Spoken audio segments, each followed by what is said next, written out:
ehihie ọma nọ ụmụ ọdịnala Igbo. Asị m ka chi taata bụ eke ketara anyị ihe ọma ma kepụrụ anyị ihe ọjọọ. Asị m na kakaka anyị amaghị na jijiji anyị amaghị. Anyị ga-ejere obodo na-ara obodo. Asị m na ndụ ọ na-agụ onye ọ na-agụ ibie, onye na-ana nke ya na onye na-afọ.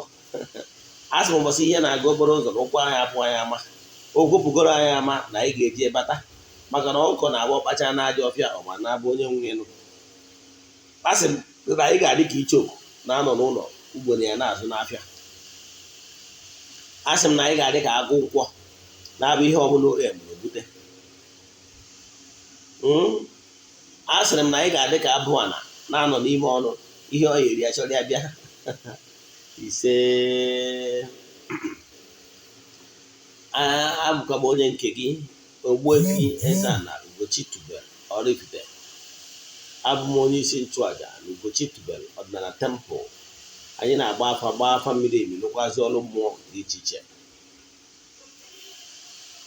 Abụkwazị m onye isi nchụaja na ọdịnala restoration prayer ministry, bụrụkwazị onye mgbasa ozi ọdịnala Igbo.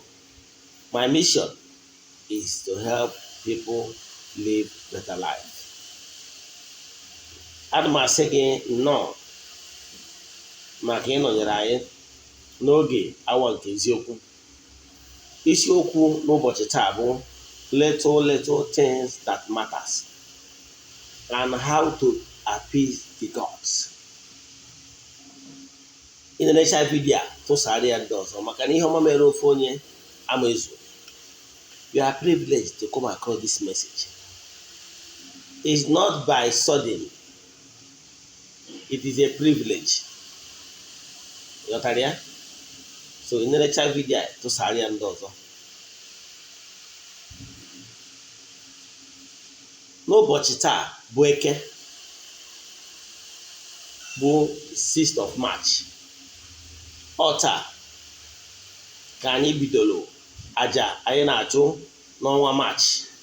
Aja anyị na-achụ n'ọnwa March wụ aja anyị ji ebido 14 days rituals anyị na-eme kwa ọnwa. Nke ọnwa March bidoro na taata bụ 6 and ọ ga-last for 14 days. So ndị niile sonyere anyị na ya bụ aja anyị na-achụ for 14 days nke bidoro taa, ha niile before taata agwụ ga-enweta vidio na ọfọ niile anyị gọrọ n'isi ha na aja achọ n'ụbọchị taa.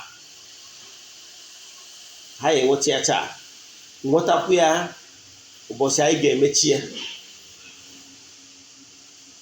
So ọ bụrụ na iso na ndị sonye na aja taa, ịma na ihe enweta ndị ya vidio taa, mma akaba afọ na nsị dịrị onye ọbụla vidio taa na ọdio ya bụ ọfọ agọrọ n'ụtụtụ taa.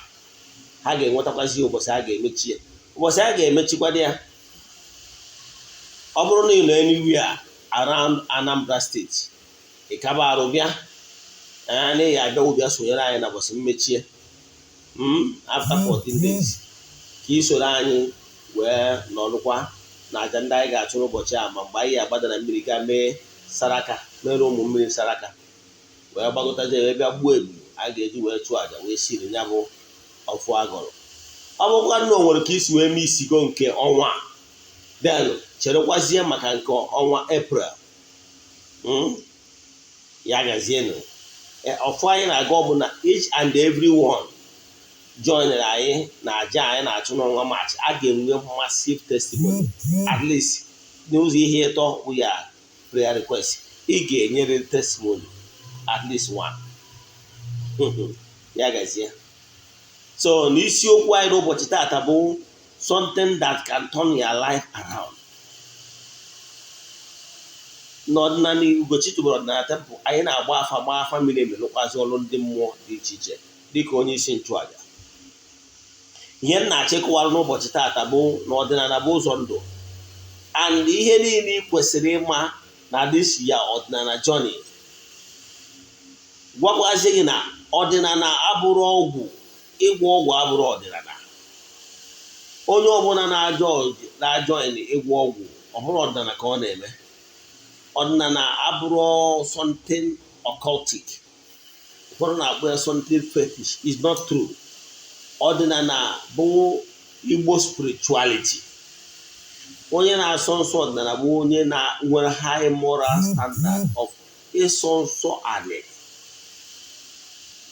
Keep holy whatever that is holy, and never you indulge in immoralities. Ihe ndị a ọdịnala Igbo kpọrọ alụ ịgbagharị ọsọ. Alụsị gbaragoro fune ma alụsị bụ na alụ kwụsị. So ihe m chọrọ ịkụwa tata bụ ihe ị kwesịrị ịma dịka onye ọfụrụ n'ọdịnala Igbo, maọbụ onye bụ onye ka kpatara ọdịnala, maọbụ na ịnọbụ uri n'ọdịnala mana atọrọ ọrụ ntọala etu o kwesịrị na ihe ị kwesịrị ịma. Nke bụ eziokwu bụ na ọ bụrụ na atọrọ ọrụ ntọala ịbụ onye ọdịnala ọfụma, eleghị anya na onye isi na-akị ya gbara mgbakọ ọdịnala abụghị ezigbo onye ntọala ọdịnala, ị ga na-eme mistake. Onye batara na ndị mmadụ na-enwe wrong impression gbasara ọdịnala, ma ụfọdụ ndị mmadụ join n'ọdịnala thinking na ọdịnala bụ ọgwụ ego, na ọdịnala bụ ebe a na-agwọ ọgwụ. Ọ bụrụ eziokwu.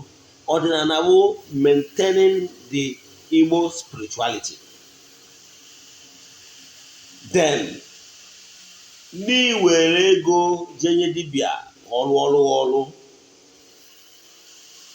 does not stop there.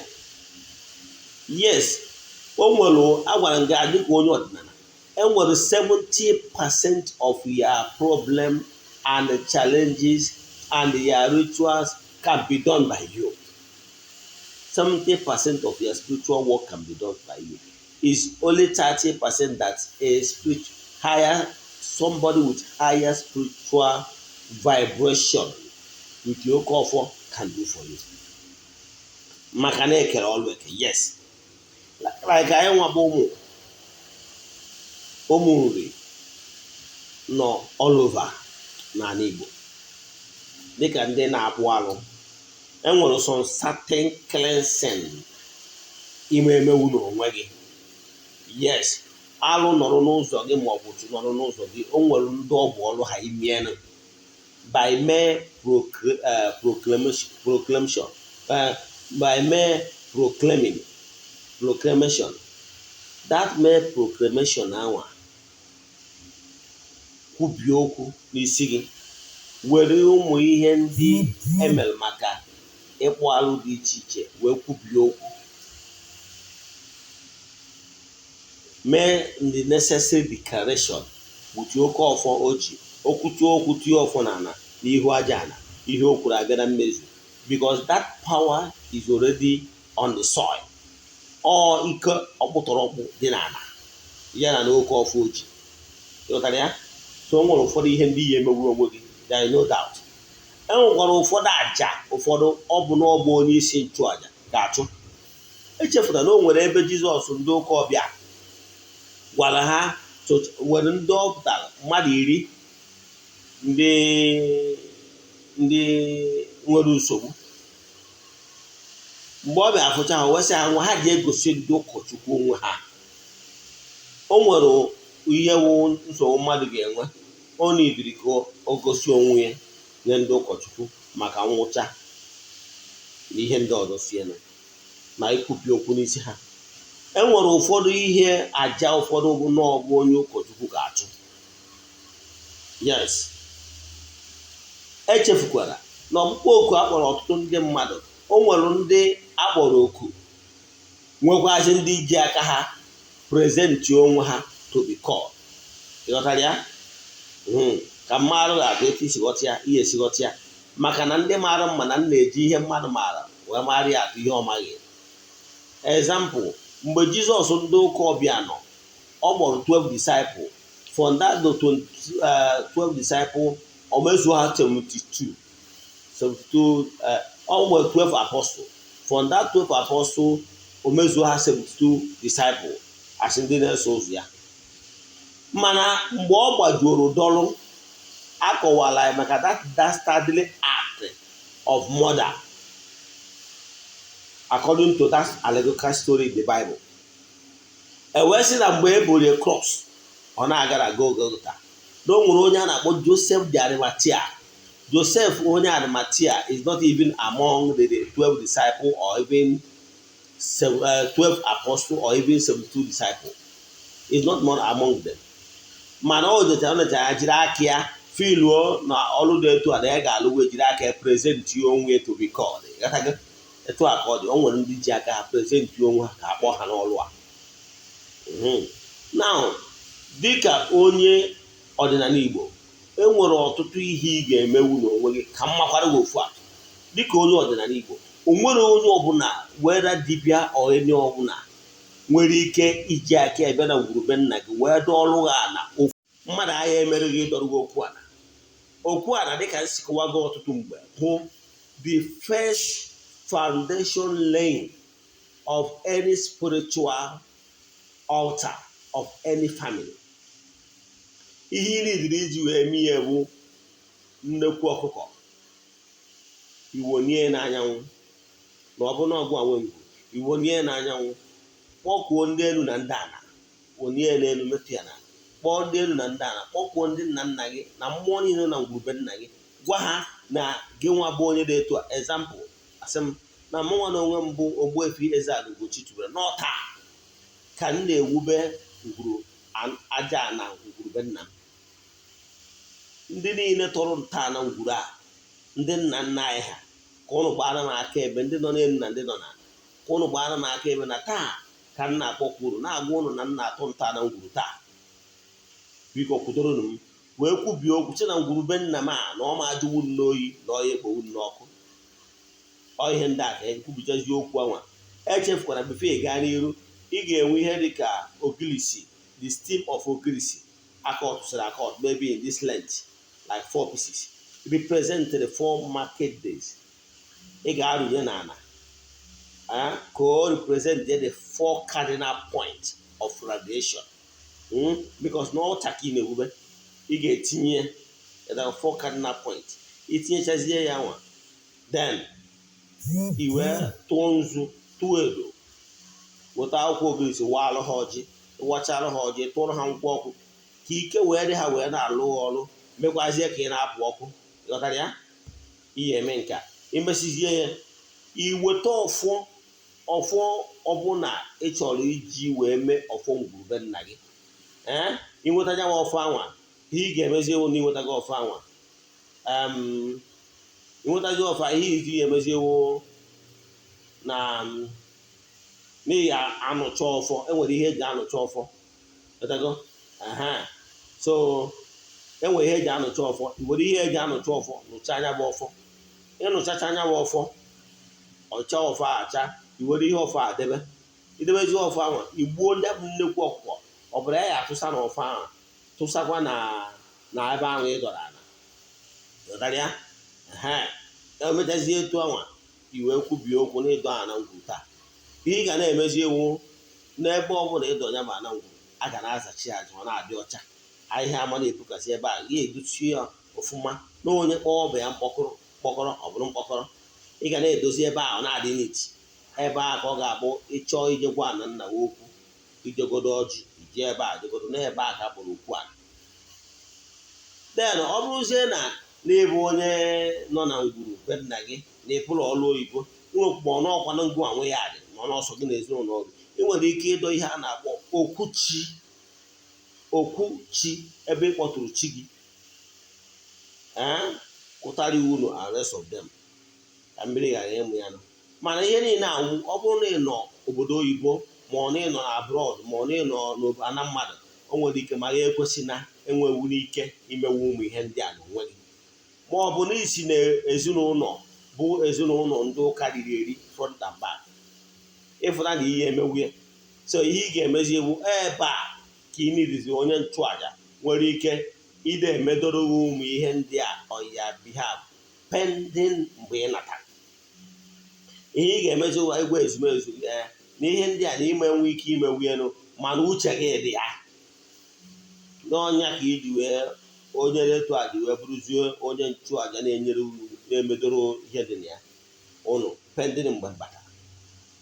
Maka na ihe ị ga-eji mana onye na-agwa gị imecha ya etu ọ nabatara ya mmụọ nabatara ya onye batara n'obodo like n'obodo be anyị o nwere arụsị ụfọdụ a na-efe n'obodo ọ bụrụ na a na-efe arụsị a n'okenye arụsị alụ ya atọ inye ya bụ arụsị nri mana for any reason onwe ike ọ bụrụ na eje ụka for one reason or the other gị nwa achọrọ inye nri ihe ị ga-eme wee ịkpọ oku n'obodo ịkpọcha obodo isi ha na inye arụsị a nri rukwanụ gị maka na ọgwụ abụzi okenye mana ihe mere n'ụbụ na because of reason nke a n'ime enwe ike imewu elu n'ihi na anọmi na-etu onye dị etu a ka ọ na-enyere onye bụ mmụọ dị etu a nri ibie aka n'ọfa nyezie ya onye ahụ ihe ime ọgwọ onye na ọrụ oyibo no problem onye ahụ ya dị echukwazi mmụọ ahụ ọhịa bịa onye ahụ nọ ka caretaker onye ahụ nweziri ike ịbụ the young person mana ọ nọ ebe ahụ ya bịa ịghọtago onwekwazie mgbe imechachi echekwazi iwerekwa ọnọdụ iwerekwa mana ọ bụrụ na igwere ọnọdụ gị onye ahụ ga na-enye nri etu a ka ọ dị n'ọrụ mmụọ so ị nwere ike inwe onye nchụaja ga na-achụrụ chi gị na ezumezu mmụọ so gị aja pendene mgbe iji si ọrụ oyibo bata maka na ebe ị nọ nwere ike ime anọ na conducive environment ebe ị ga-eji aka gị mee so nke abalị ịghọtara ya so ihe ọzọkwa anyị kwesịrị ime ewu so ọ bụrụ na ị nwewere ike ime elu ịma na ị ga-enwe ndị ga na onye ụkọchukwu ga na-emere gị ya denụ nke ọzọ ị kwesịkwara ime ewu ọ bụrụ na ị batara n'ọdịnala agbasigoro gị afa maka na afa ka m si ekwu afa ahụ spiritual lab akpasịala gị afa mana ị nwere ego iji arụ ọrụ dị n'ụzọ gị mana dịka m si kwu na afa ahụ torchlight na-epinpointịrị gị ụmụ mmụọ ndị adịrọ happy with you ndị ị ga-echukwa ihe ị ga-emezi mgbe abụ agbasara gị afọ abụ example na-agwara na chi onye ụwa ga-adịrọ happy with you jee weta akwa ọkụkọ igwe akụzigo m ihe a before ọ bụrụ dịsi ga nkụziri ndị na-eso m na YouTube amago mgbe nkụziri iweta akwa ọkụkọ igbo ise akwa ọkụkọ igbo bụ ihe dị ndụ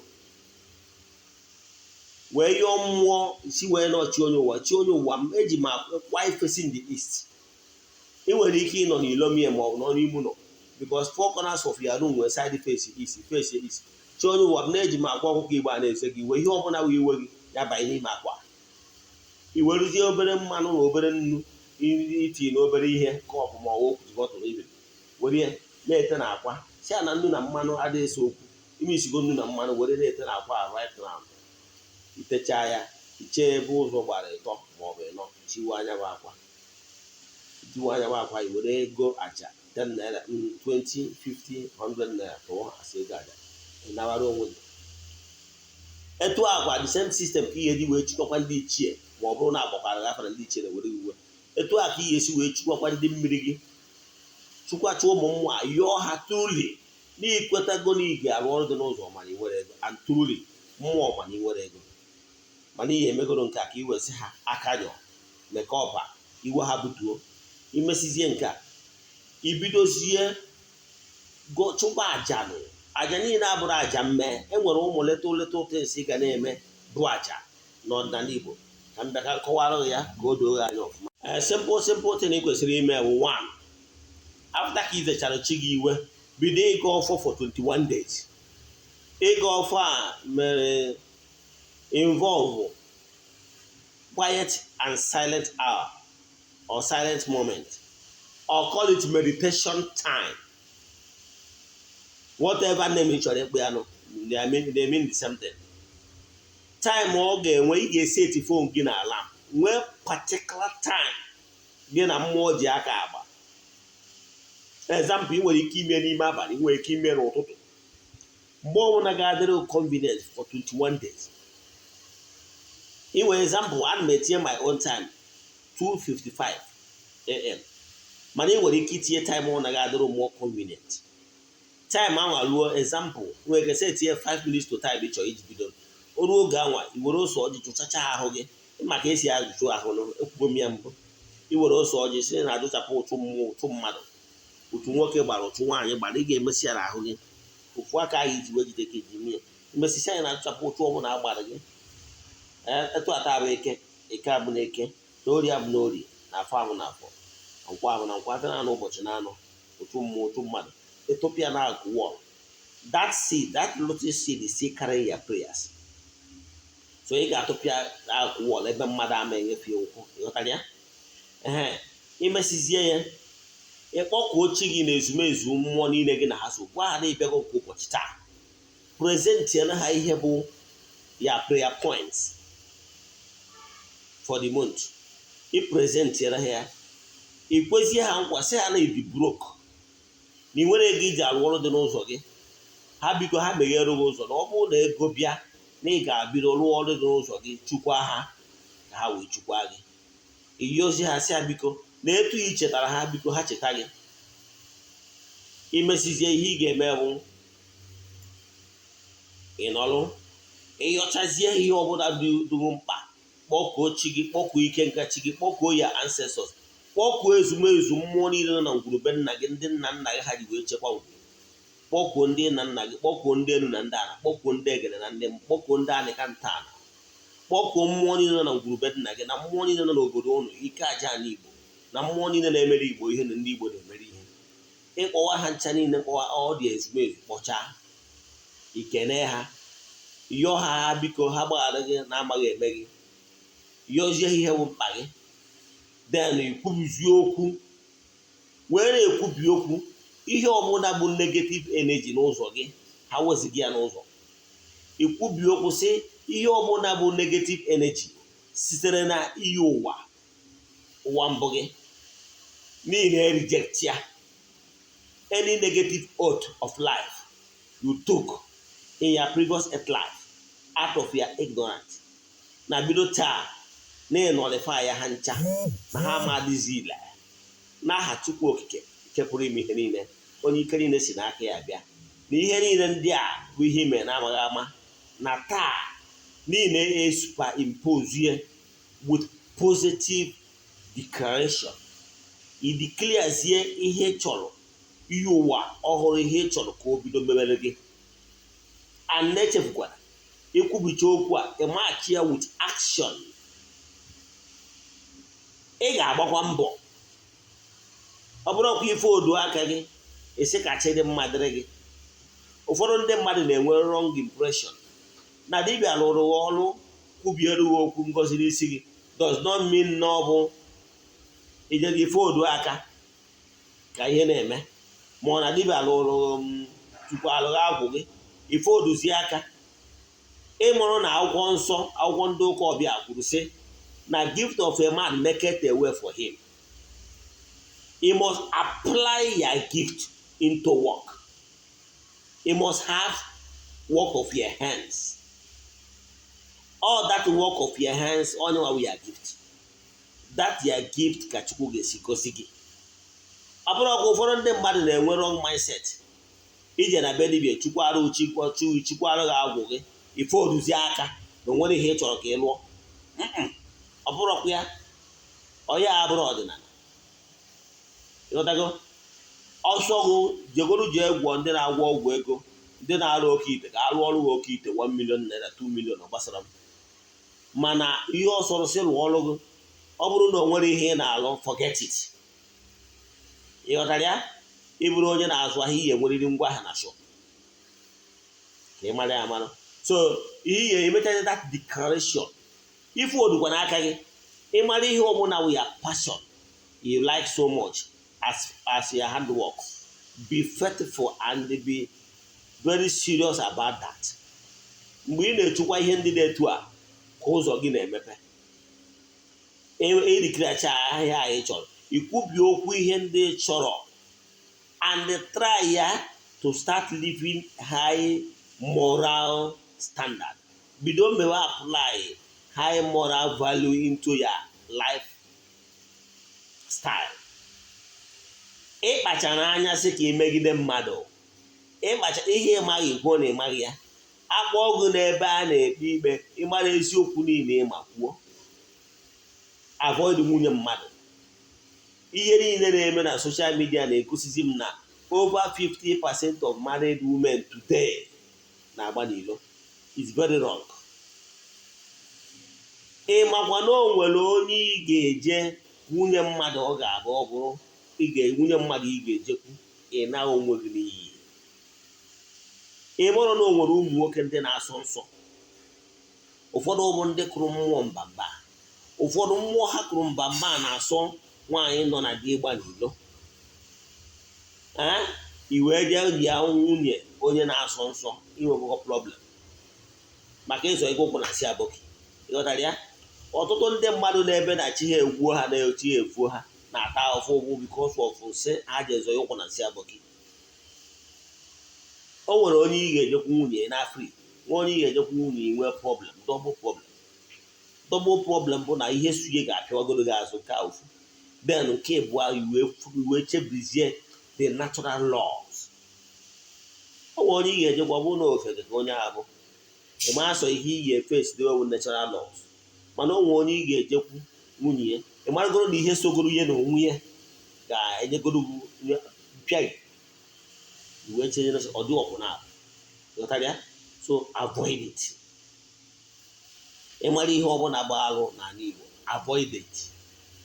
Imechazi ihe ndị a then ịjọchazie chi gị ihe ị chọrọ, ihe m na-achọ ịgwaghị ihe ị ga-eme ka chi dị mma ka egwu ọma bido gụba na ndụ gị. Ọ ihe m nwa wee Ogbuefi EZE-ANA Ugochi tubelu na-eme ya ka mma agwa gị. Ọ method test goro for not very workable, ọ bụrụ theory. Imesịa ya ịyọchi gị si gị chi m kere ihe ị chọrọ ka m mee, ịgba nkịtị. That time gbara nkịtị ka a na-akpọ quiet time. Jụọ chi gị chi kere ihe ị chọrọ ka ime. A na-azụ mkpụrụ obi na spirit mmadụ azụ. Mgbe anwa elesi n'otu ya inner being, the intuition. Enwere intuition, perception, intuitive voice. Mgbe ị na-eme that voice anyị na-asị na ọ dị very tiny, yes, God na-eme anya. That voice anyị na-asị na ọ dị tiny nwere ebe ị ga-azụgide if na that voice will start saying, talking louder gradually, and more you believe na that voice, the more the voice na the louder. When I started, the voice is tiny, but I said I start believing that tiny voice. Ihe ọbụla ọ sị m, don't do this, I will not. And once you disobey me, you fall my head in there. And if you don't have that voice ntị, if you don't nwere ike gị na mmadụ ekwuchi okwu echere etu a, that voice that so don't follow that person. O nwere ike ọ bụrụ na onye apụla nọrọ gị hụ like ọ ụbọchị mmadụ bịa na be m mmadụ bịa na be m wee nwere ihe o wetara sị m ka anyị yuzuo obere oge, my voice gwa m sị m ihe o wetara mee yuzu na m were tufuo. Ghọtara ya? Nwerekwa ego maka na ama n'ụzọ ihe na-akpọtara. Nke mbụ wee ego, nke abụọ abụ ọ bịara ka ọ nwụọ onwe. So werekwa ego a ọ chụtara nye mmụọ m wee sị m ndị mụ na ha gasị m were ihe aja etufu, were ihe aja mafuo. So echizi ọ na-echezi ihe niile ahụ ọ na-eche ọfụzie na asị na onye nke a na ọgwụ ọgwọrọ ụdị egwu. Ghọtago? Mana that being na-eso gị bụ ya guy. Always guy. Some people, you are running into challenges today because you are not listening to your inner being. Ị mana o nwere ike mụgị na mmadụ agụcha appointment n'ihi ejebere etu ọwụrụ o nwere iburu plan ụlọ gị, ya inner being na-agwa gị imekwana ihe don't go, you disobey, inwe mpịawa azụ. Ịghọtara ya? Mana more you na-believe that your intuition, perception, it will become more clearer day by day. Ndị mmadụ nwere ike chezie na nwere ọgwụ ọ dị ezi iji. O nwere ụbọchị nkwụ na ofu main road, na main road ahụ ka m nọ. Actually n'ihu shop at the stage my mind was him abịakwa the intuitive voice bịa sị m I should go inside the shop. Immediately I step go inside the shop, come see fatal accident exactly that point nkwụ. Ndị mmadụ na-eti ọkụnwe nwoke afọ okwu ebe mgba. Ụfọdụ ya asị na ya will not disappear ka ibe. But you follow your intuition. So mgbe ọbụla ị gọchara ọfọ, echefukwala ịjụ mmụọ so gị kedu ihe unu chọrọ ka m mee. Ịjụchara 1 million question this. Ịjụcha ya pause gee ntị na inner being. Enwere ike asị gị nwanne na ihe ị na-eme na iri emetụ ya ngwa tieta mee. Enwere ike ịbụrụ onye akpọrọ ọrụ ma ọ bụ dibịa. Ọ bụrụ na ọ na-eso na ndị na-eji eme ọtọ nọ na mmiri. Iru asị gị ọtọ niile na-eme imezina ya mee etu a mee etu a n'ihi enweta more result. Ma ọ bụrụ onye na-alụ ọrụ dị iche asị gị emezina etu a apply ya this method n'ihi enwe more result. Ihe apply ya efu ya onye ọra nwere ike iche na o nwere ọdụ echi igwe nwere ọdụ echi igwe ma ọ ndị mmadụ eche na o nwere ihe ọzọ iji mana ọ because niile aṅa mmụọ ntị. Onye na-aṅa mmụọ ntị can never run into spiritual danger. There were a lot of dangers out there, but mmụọ ka na-afụ ụzọ. Ịlọtazi mgbe a kọrọ akụkọ n'akwụkwọ ndị ụkpọbịa a na-agwa anyị ụbọchị mgbe St. Paul ha na-eje Damascus, St. Paul of Tarsus, o bụ ịnyịnya ruo ebe ahụ na ịnyịnya emere gịnị jụ na ọ ya eje ọ na-akụ ịnyịnya ihe niile ka ịnyịnya ji enyaji mgbe ọ na-afụ ọsịji onwe ka ịnyịnya jee by force eme okpuo isi mana ọ nọ na-esi ma na ịnyịnya akwụsịrị ije na o nwere ihe ịnyịnya afọ nyanwa afụrọ. So sometimes challenges you are facing today is because of your ignorance. I hear what dual forces. Now my people are suffering because of ignorance. So some of the challenges you are facing today because you refuse to do the needful. Maybe because of your ignorance. So create time for meditation. Present that your needs. If you are honest enough, present that your needs to your ezumezu. Believe in me, you will start singing a new song. That is Odinana. Being a spiritual meditation. If you have spiritual life, you begin to rise. If you are going to activate you, ihe na-asị dibia ya je gbara afọ iyi ụwa ga-agwago gị ị na-asị ka ije bọọ iyi ụwa isi ka ije mee nke ọ dị-asị na eje bọọ iyi ụwa ihe ka na-eme na ebe that you forget about one thing and whatever that is your previous iyi ụwa can be reversed. Yes, you can revise them. Is reversible. Yes, it could be woken, reject it, nullify them, and superimpose it with what is doable, what is fashionable in this current earth life, and match it with action. Create time for spiritual exercise, for meditation, and because all have weave that weave of whether good or bad. They are the people that once you are a good time with them and you do the needful, they are the ones that will still remove it and they pay a good price for you and direct you in the right path. So why you are running into challenges of life because you have not done the right thing. Inwe ajụjụ na nkụzi anyị kụzi taa, send them a message. Ogbuefi EZE-ANA Ugochi tubelu oraifite wafi echọta na YouTube. Ị chọọ isendịrị mụ na ozi na meseji fụ ajụjụ ọbụla na-agbagwoju anya n'ihe a nkụziri maọbụ ihe ọbụla na-agbagwoju anya n'ọdịnala Igbo ma etu ị ga-esi wee develop ya spiritual call maọbụ na ịbụ onye akpọrọ ọrụ sendịrị meseji maọbụ na ị chọrọ ka enye agbara gị afa mmiri emi ma o nyere gị aka na ndụ nke mmụọ sendịrị meseji WhatsApp 08057837672 Ogbuefi EZE-ANA Ugochi tubelu gbaham ya gazienu.